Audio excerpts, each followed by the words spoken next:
they all disappeared because they were made out of really poor recycled metal. I mean, the only time you saw a Datsun didn't have rust on it was because it was still in the dealership. I mean, they rusted instantly.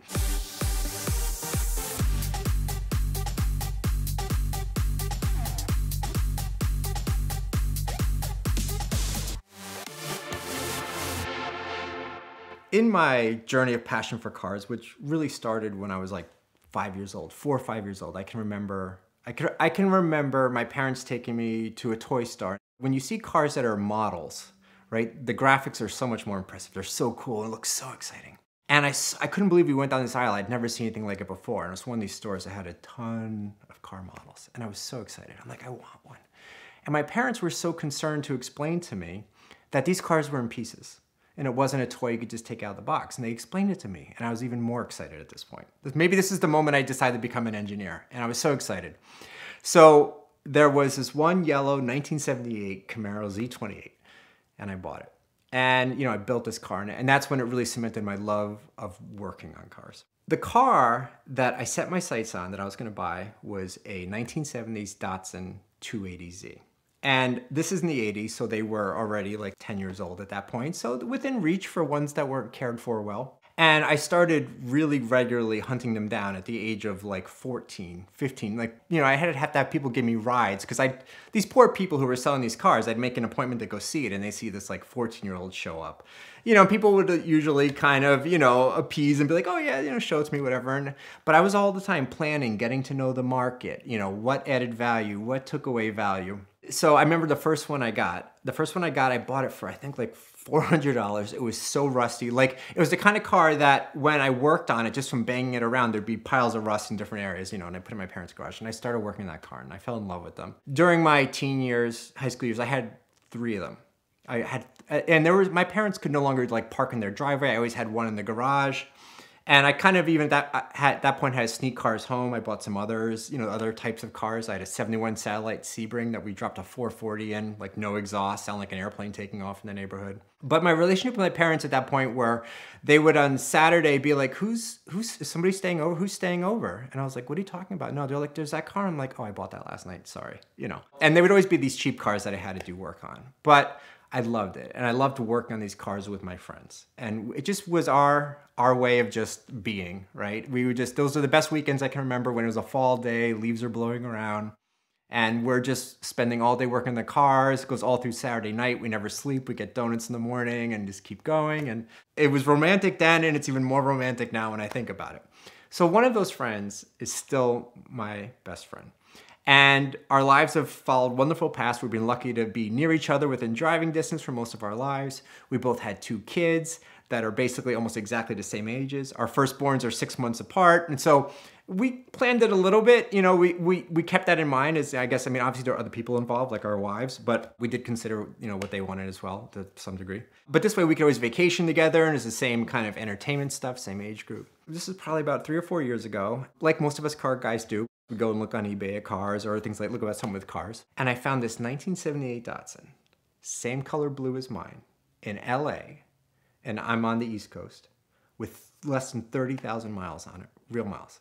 It was insane and I couldn't believe it. And the price, where it was at was pretty affordable, is buy it now. So I kind of very just, impulsively, I texted him and I said, and with the link, I said, I'll buy this if you drive across country with me. And he texts back, he goes, I'm in. And I'm like, you have permission from your wife? And he's like, yep. And I was like, okay, I gotta buy this thing. So I just directly contacted the seller and I purchased it. And I said, all right, let's get our plane tickets. We're going to fly out to LA and drive it all the way back to, he's in New York, I'm in Boston. We're gonna drive it all the way back. So I took the Datsun shift knob that I took off the last one I sold when I was a teen, when I went to college. I kept it. I kept a lot of things. And I flew out there with that shift knob and I went straight from the airport to the car. And I screwed the shift knob on and it started right up. And then he flew in and we went to, amazingly enough, one of our other close friends lived in LA at that point. So the first place we went was to his house, and we did any small preparations we thought we needed to. We went to Harbor Freight with all of our coupons, and we bought toolkits in case we needed it. And I found a mechanic there, and obviously in LA there's lots of classic cars. And I wanted to really see if it was a 30,000 mile car. And he got under it, and he was like, "This is the real deal." He goes, "These paper thin heat shields they made. He's like, they're still in great condition. And he, looked, we even cut a small cross section in the exhaust because they rust from the inside out. So they can look fine on the outside, but then from the inside, because the moisture from being running, we actually were able to see. I was like, it's unbelievable. This really is an under 30,000 mile car. So the night before we left, me and my two friends, we posed in the exact same picture of us when we were like middle schoolers and took a picture that matched it exactly. I took a picture standing in front of the car, which matches exactly the position I had of a picture of myself in front of the other car. And we head out. We were like, all right, when's this gonna break down? We had our contingency plans. I was like, I could take more time because I own my own business. I could take more time to get back. If I had to stop and get it fixed, I'd get him to an airport. He could fly back. We were working out when is this gonna happen? We're driving a car that is, like 40, 45 years old, right? Without having even really done anything to it. And we went up through the mountains. We got pictures with us in the snow with it. And then the same day down in the desert, we went down Route 66, the different sections of it we could find. It just was phenomenal. And the whole way back, we're expecting to break. And nothing happened. It was unbelievable. And the people we met along the way were great because that car, one of the big things with the Datsun is it was the first time they brought really great sports car performance to the common man, right? They always say it's the common man's Jaguar because when it came out, it had more horsepower than a Porsche 911.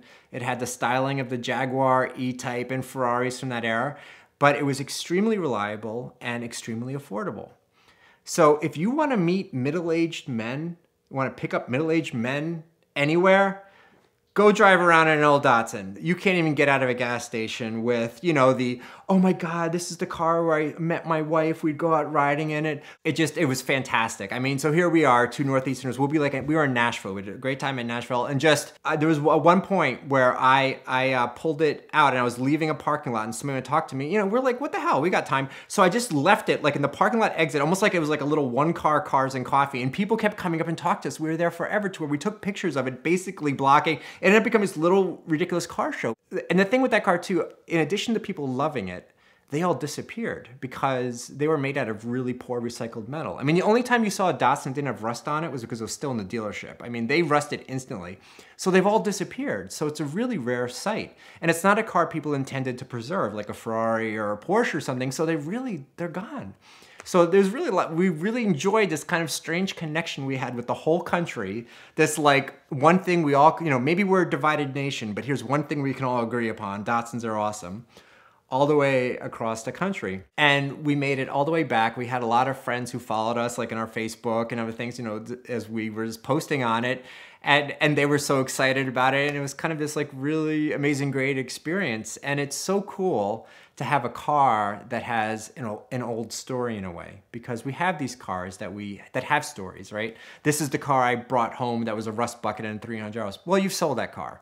This is the car I met my wife in. Well, you've sold that car. And we usually then get to later in life and we will buy, the similar car, but not the same car. And it doesn't have the story exactly, but it reminds you of it.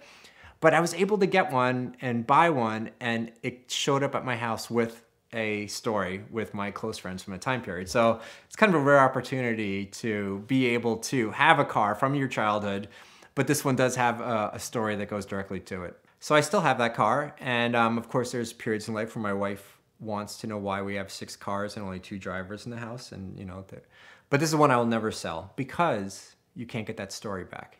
I can buy cars now, but they don't have stories. I mean, they'll have nostalgia and memories and be associated to things, but this one will always stay in the stable. It'll never get sold so I can buy a Ferrari or something else. I'll never liquidate it. It has to stay there. And to help carry on the tradition a little bit, my oldest daughter is 15, so I've started taking her to places to drive to learn to drive a little bit. And the only car I've done that with is in the Datsun. So now I have pictures of her at 15 and videos driving the Datsun at the same age I was lusting after them and trying to, get one for myself and feeling the excitement of it. And I can see she feels it now too. And she's described it as some of her great, she loves that experience. And it's so rare because it's older cars like that and manual shifting. And then to see the full circle of her, here's the next generation and she's in the exact car that I wanted so badly at that time, and to see her enjoying it and this being the car she'll always remember she learned to drive on is a fantastic, a fantastic conclusion to the story.